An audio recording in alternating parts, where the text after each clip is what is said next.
Howdy! This time I'm reviewing the second wave of Real Gear robots, which consist of 2 new molds and 2 repaints. First there's Highscore. His alt form is a game controller, and an accurately proportioned one at that. Though like Longview, the alt form is slightly smaller in size than the real thing. It's still pretty good though. For one, it has a solid feel to it, and the white and grey used are a logical choice of colours, with bits of green to break things up. It also has the correct mould and paint detailing of a game controller. The analog sticks can move for a sense of realism, but the buttons can't be pressed, which is a bit of a bummer considering that power-ups could.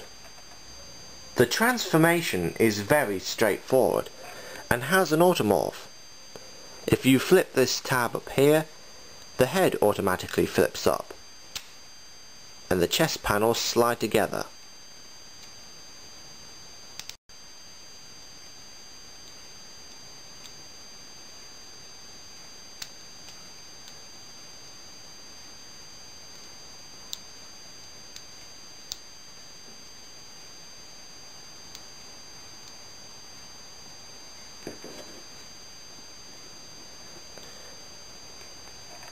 Highscore's robot mode is very nice.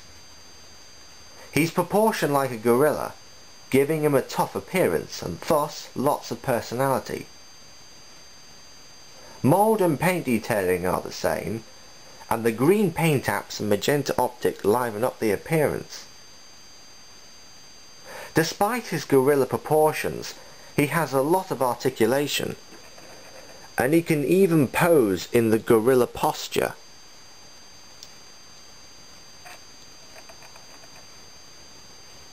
Like so.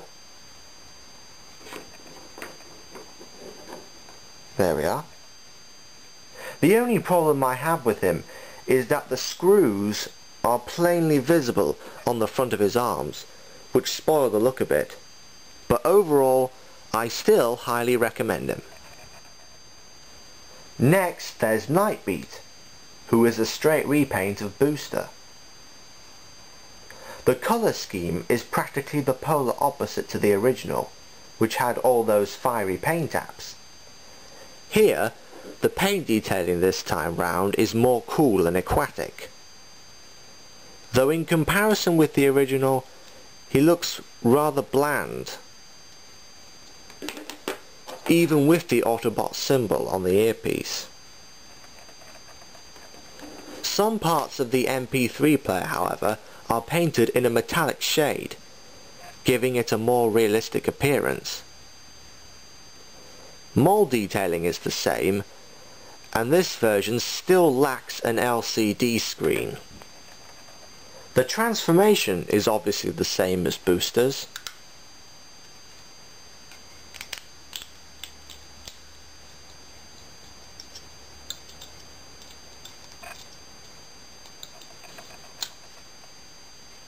Right down to the earpiece, forming a back-mounted gun.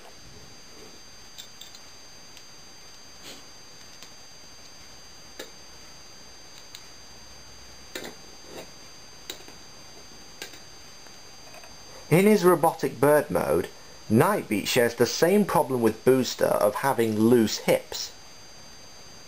But a dab of nail varnish on the ball joints can once again fix that.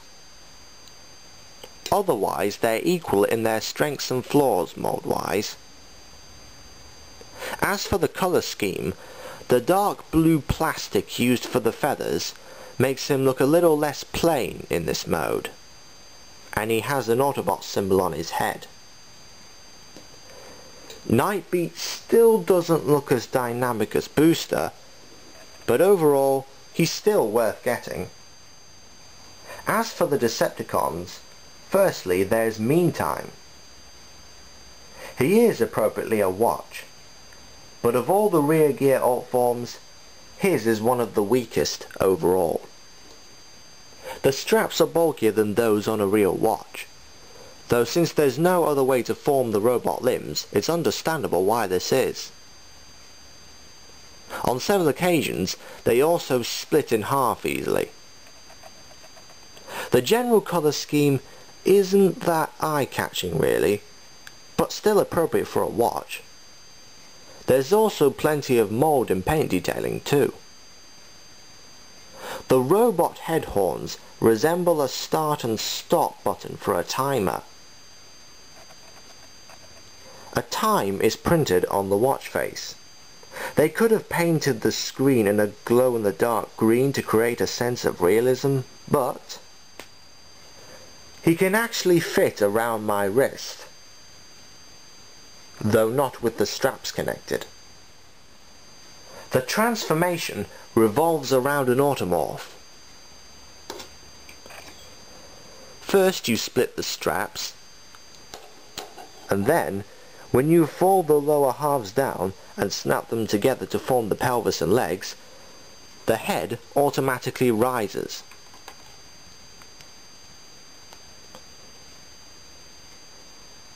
All you do now is just adjust the limbs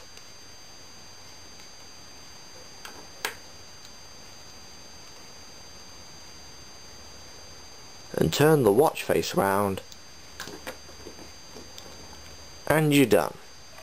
Meantime's robot mode is definitely better than his watch form.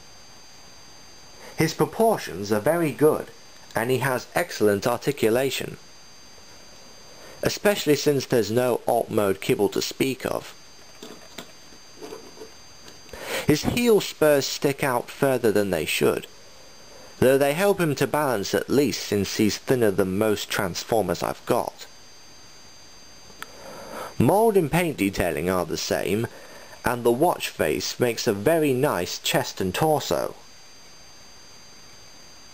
The only real problem I have with this mode is that his arms are hollow on the inside, as it's where his hands are concealed. Overall though, he's still a nice figure. Finally there's Wiretap, who is a straight repainted speed dial. The colour scheme of black and silver in cell phone mode looks very evil, and in Wiretap's case dynamic. There are also some extra paint apps around the phone which speed dial lacks, such as these silver parts here, and a tiny Decepticon symbol near the button pad. Though no mould changes have been made, the dull orange and black stickers are new, and add to the evilness. The transformation is obviously the same. It's possibly the most simplistic of all the Real Gear molds.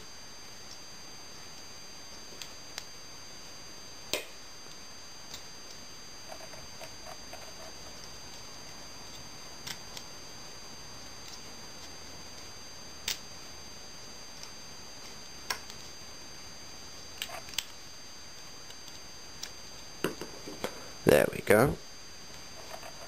The robot mode retains the already vibrant paint job, but the red joints is what spices things up here. There are also some metallic bronze paint apps on his forearms and on the outline of his face. Between the colours, size and face sculpt, this mode has a very frenzy-ish look about it. Mold-wise, the proportions are still iffy, and the articulation is once again limited, but I'd still recommend him over Speed Dial.